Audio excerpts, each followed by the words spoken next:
Morning everyone, hope you had a good weekend. We had our Christmas party over the weekend, absolutely amazing do. The Shabby Scholar, great food, absolutely wicked do. Let us know about your Christmas parties. Drunk far too much, so the rest of the weekend was a write-off. Yeah, so last Thursday I started a new series of live feeds, and on Thursday I'm going to be doing a barista kind of live feed, so talking about things that to do with making coffee, recipes, consistency, and just different things to do with being a barista and getting the best out of an espresso machine, really. On a Monday, I'm going to start doing reviews of different home brewers. So today, I'm going to do one on the Cuisinart filter coffee machine.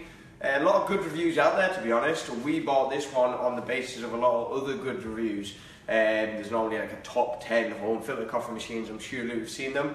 But I thought I'd give you my aspect on actually using this machine on a day-to-day basis. We've had this for about a month and a bit now, and it's a great machine. It is kind of our regular go-to machine if we want a cup of coffee in the roastery. We've got bigger bulk brew machines, we've got espresso machines, we've got loads of different coffee machines here, but the homebrew one, for the amount of people that are actually here working here, it works really, really well. So whether you're looking for a home machine or an office machine, the Cuisinart's really quite an awesome machine. You'll see below in the text there's a link there. That is an Amazon affiliate link, and I want to talk about that because I don't want it to be anything underhand. Basically, we don't sell home brewer machines, we don't sell home brew coffee machines. And a lot of the time people ask us saying, oh, what's a good cafetiere, or what's a good stovetop, or what's the best home filter machine, blah, blah, blah. We're always getting beaten by Amazon on price, which is fair enough. Amazon have got a massive trade there. So we thought, rather than buying it off Amazon and then reselling it and putting a margin on, it seems ridiculous to cover our costs doing that. We got an affiliation link with Amazon, so basically we share and we pass people on Amazon because that's where the best price is. You don't pay any more for going through our link. We're just there to direct people towards Amazon. So I thought I'd try it out, see what you think. Comment below on what you actually think of affiliation to do with Amazon. If you're against it, you're for it, it doesn't bother you, let me know. You don't have to buy anything, but I'm going to talk about this machine, and if you do like it, then go ahead and get it. Like I said, we're not selling it because you get a better price at Amazon, so you may as well just go through them guys. So like I say, we use this machine a lot, so it's not like a out-of-the-box review, it's based on what I've used it in the past. It's a reservoir machine, so all you need is the water to fill the reservoir at the back. So I'm going to do that now. I'm going to make 12 cups. I always fill it to the top because cups aren't cups. Cups are like 100 ml. In my eyes, a cup is about like a 250, 300 ml mug of coffee. But according to a lot of machine manufacturers, one cup is 100 ml. But I don't drink 100 ml of coffee. Way too little.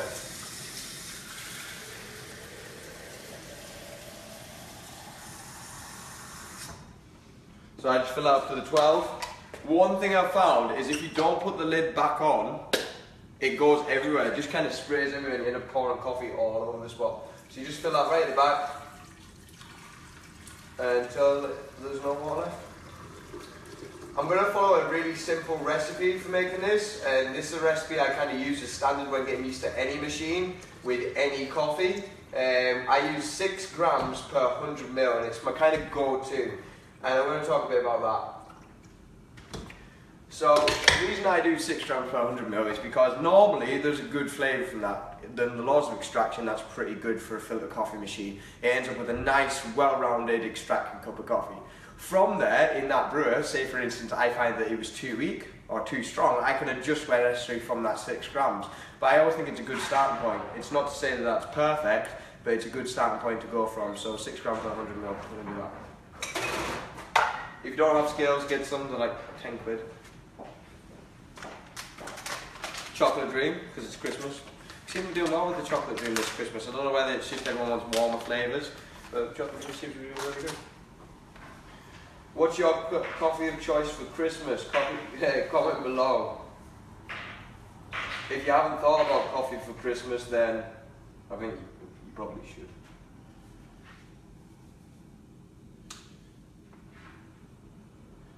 So 6 grams per 100 ml for 12 cups is 72 grams. So 72 grams in.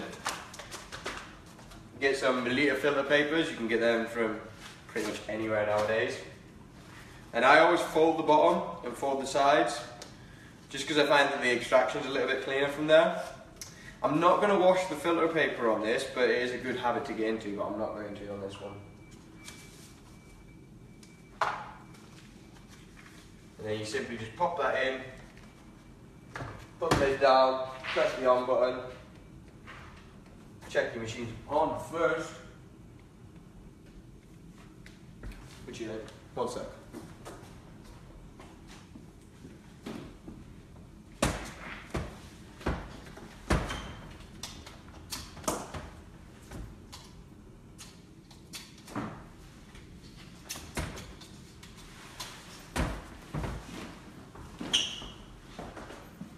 Problem with live, you can't do bloopers. Bloopers are all part of the show. So you simply just press on and that starts brewing away. Really easy. So I want to talk about glass brewers and thermal brewers. So when it comes to thermal filter brewers or machine filter brewers, there's been a lot of almost hate and a lot of taboo towards glass thermal brewers with a heater as well. I completely and utterly get it. Basically, if you have something on a hot plate, the coffee on a hot plate, you've got coffee that's extracted there. And like you'd reduce a sauce, you'd reduce anything. If you have heat, a gentle heat underneath that, it will reduce it and reduce it to more of a syrup. So you'll continue to extract it.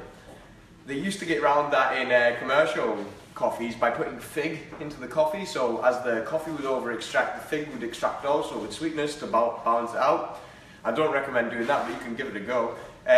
But my thoughts are, if you treat it with the same respect as you would a V60 or a Chemex and do your recipe right, of the right amount of water to the right amount of coffee, and then when it is brewed, don't leave it on the plate for hours and hours on end. Enjoy it as you would, just make the right amount of coffee for the amount of people you need then.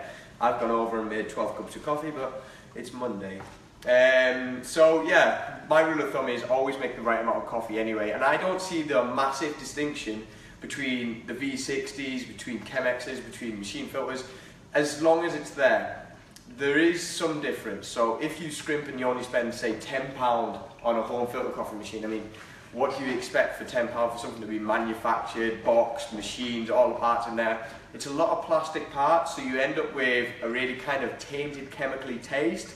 You can get ones that grind for you. I don't find the grinder in them is that consistent. It's like bean to cup machines. The more things you throw at them, the less precise each part is. Unless you're paying hundreds to thousands, if you're expecting a lot for a little bit of money, you end up having to make some kind of, I don't know, some bits are not as good as they maybe should be. I'm all for grinding on demand, but I'd rather have the grind right and not have it on demand than have it on demand and have the grind wrong. I think having the grind right is more important than the freshness in this instance. We're playing around with ground coffee at the moment, another taboo. We're all for challenging things, but we're all for taste first. So we always got told when we started that if you don't grind coffee fresh on demand and have it instantly straight after that, the coffee goes off, which is great. There's good science behind that. The bigger surface area, more oxygen in it, it's more likely to go stale.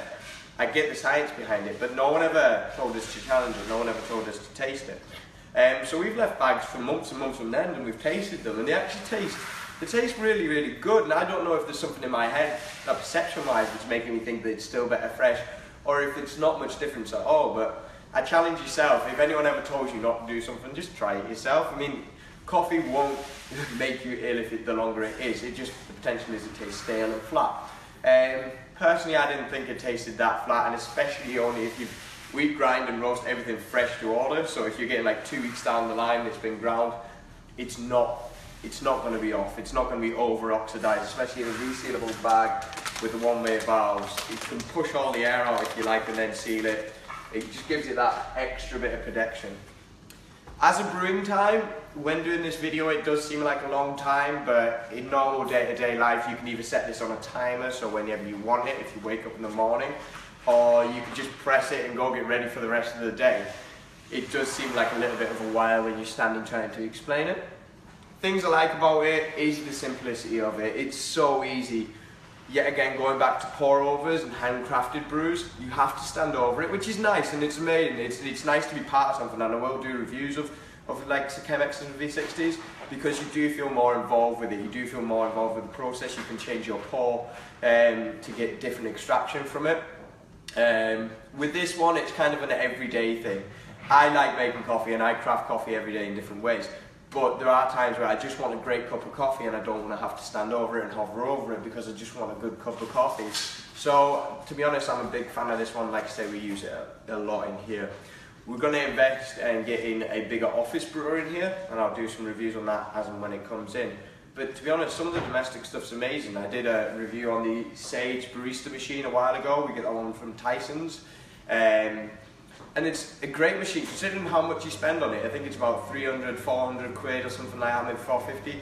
But if you look at the likes of the espresso machines, the Zoe there, that's about a £3.5 grand machine. So massive difference in price. Yes, there's a difference in the spec of them all, but considering the actual price you pay for that machine, amazing value. When you start looking commercial, you start getting charged silly money for really good machines, but for the price of that one, actually really expensive. 400 quid's a lot of money, but comparatively, it's really good value. I'm not actually sure how much the Cuisinarts are. How much are they? About 90 quid or something? Yeah, about 90 quid. Personally, I wouldn't pay much, want to pay much less than that if you were looking at a machine. Like I said, if the more you pack into that, for less money, you end up with cheaper parts, and you do get them plasticky taints through, and it ruins the whole thing. I don't see the point in getting better coffee, fresher coffee, when you're just going to run it through anything. So there are boundaries there, and I'm not saying that just because it's more expensive it's always good, but normally there is a reason for something being cheaper. So if you find a second-hand deal on eBay or something, then go ahead and get one. But amazing brewer, set it off while the turkey's coming out, getting chopped up. Have one of these going on in the background. So yeah, that's pretty much the Cuisinart. I would wait and talk about how it tastes and everything, but I have had this one in the past, and it's a really equal brew. But mess around with the 6 gram to 100 mil as a standard, whether it's a French press, whether it's a pour over, whatever it is that you're brewing with, try that as a standard, and then you can always adjust from there. But as long as you know what you're putting in, you can keep it consistent. Like I talked about on Thursday's barista session, consistency is everything. And have a go with that. If you're interested in the machine, click the link below. I mentioned earlier on in the video about us being affiliates, and I'd love your feedback on what you think of the whole affiliate scheme. But personally, I think it's the best way to pass on good brewing equipment for the best price for you guys, rather than us trying to buy and sell everything. Yeah, have a great Monday. Hope the last run up to Christmas isn't too stressful for you all. Have a good Christmas if I don't see you before then. Thanks very much for watching. Merry Christmas.